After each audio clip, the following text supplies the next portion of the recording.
Kabupaten Aceh Barat, Ketua Pansus, para Kepala SKPK, kemudian dari BPN, dan anggota Dewan yang terhormat. Izin kami menambahkan seperti apa yang disampaikan oleh PLT Kabid Pendapatan pada BPKD, yakni terkait dengan PBB P2 ini memang ada dua. Yang pertama adalah PBB P2, yang kemudian ada PBB P3.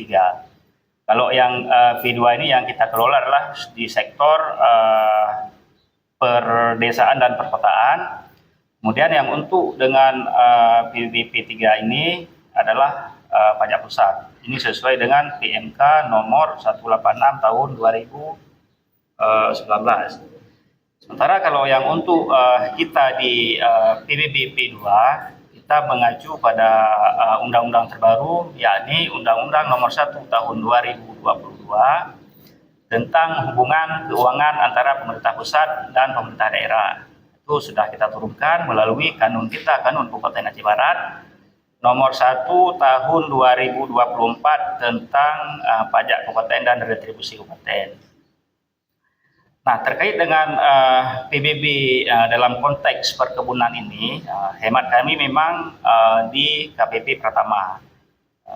Karena sejauh ini yang kita tahu bahwa sesuai dengan regulasi dan aturan yang berlaku, memang dari sektor perkebunan, perhutanan, dan pertambangan inilah dipungut oleh pusat. Untuk daerah hanya menerima DBH atau dana bagi hasil. Nah, itu yang diapakan nanti yang ditransfer ke kas kita, ke kas daerah oleh pemerintah pusat, dalam hal ini Kementerian Keuangan. Terkait dengan PBB P2 yang ada kaitannya dengan perkebunan ini, hemat kami yang kita kelola sekarang mungkin berupa kantor yang atas nama perusahaan itu ada yang di luar HGU. Tapi kalau yang dalam satu kesatuan HGU itu menjadi ranahnya KPP Pratama atau satu bagian dari pajak PBB P3.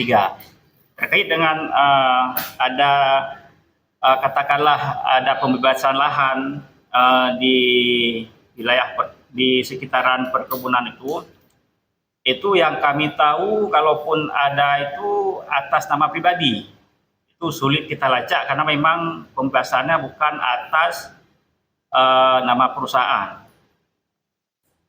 Ada kasus macam gini, kasusnya semacam ini.